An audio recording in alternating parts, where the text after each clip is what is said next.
Welcome, future educators. If you're a university student gearing up for your Promeday and Pro-Defly practicums in English and French language teaching, well, this explainer is designed exactly for you.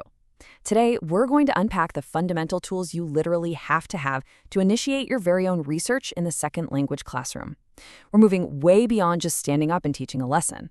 We're going to explore how you can analyze, understand, and ultimately improve your whole teaching environment. So let's dive right in.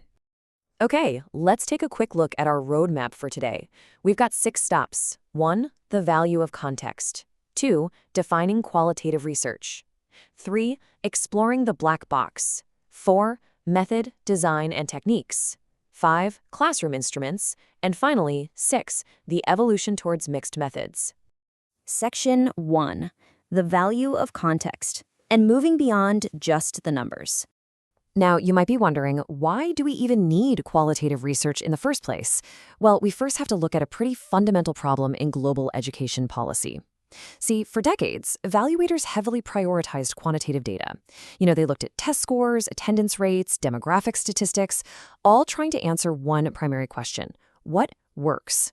But here is the absolutely critical question I want you to ask yourselves as future language teachers. While numbers can easily show us what is happening, do they actually tell us how or why it works? Usually no.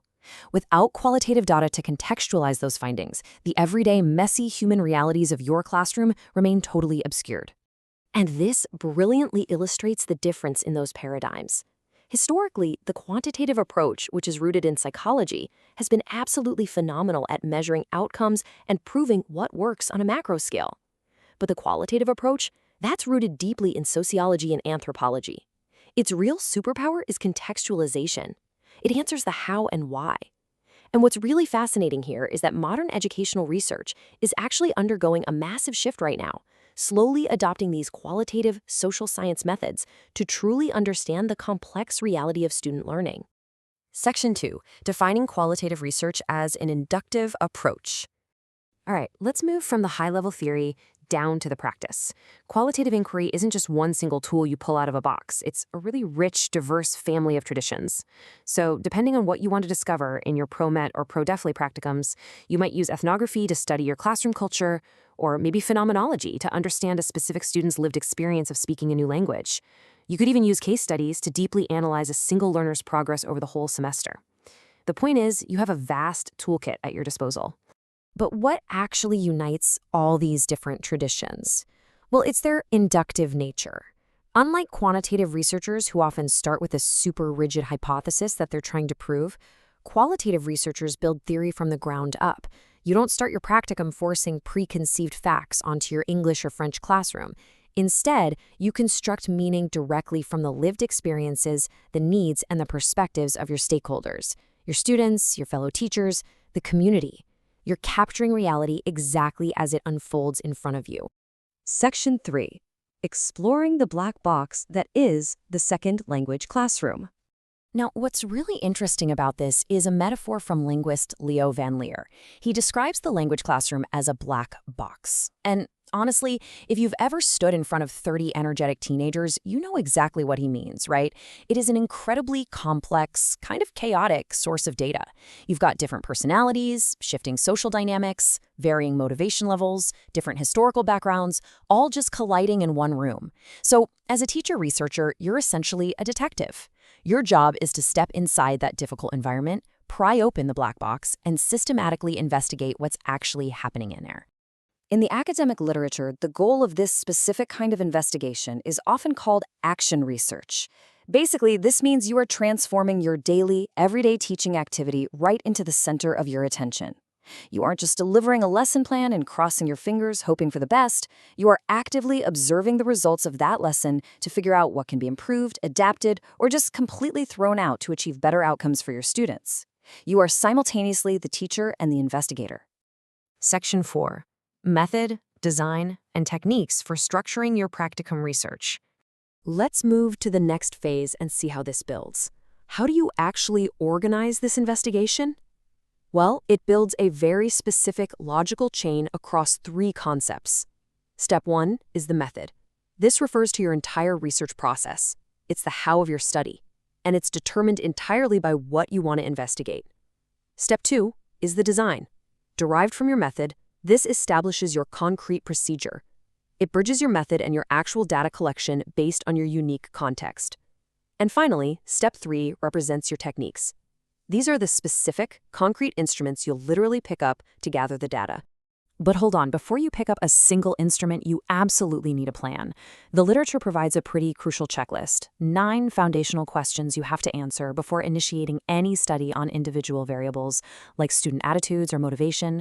You have to clearly define your theme, the specific problem, your exact objectives, your starting hypotheses, and of course your participants. Answering these questions first, that's your roadmap. It's going to save you from getting completely lost once you actually open up that black box. Section 5. Instruments for the classroom and gathering second language acquisition data. So the most frequent techniques used in classroom research are direct observation, interviews, and focus groups. You might also use audio or video recordings of classroom interactions, which are super helpful. However, and this is absolutely crucial, our sources offer a vital reminder about rigorous research standards here. Any information you record is strictly for academic study, and when creating your transcriptions, you must anonymize the data. Never, ever use the real names of your students. Respecting privacy isn't just a friendly suggestion, it is a foundational requirement of doing good research. To give you a super concrete example of a specialized instrument, let's look at MOLT. This stands for the Motivational Orientation of Language Teaching. Basically, it's an observational scheme specifically designed to collect qualitative data on the motivational strategies used by teachers and how students respond to them. Variables like motivation and attitude, they're totally invisible. You can't just easily observe them by casually glancing at a student. So tools like MOLD are a real game changer because they help you systematically measure and understand those hidden variables right in the middle of the learning process. Finally, Section 6, the evolution towards mixed methods and seeing the classroom as a complex system.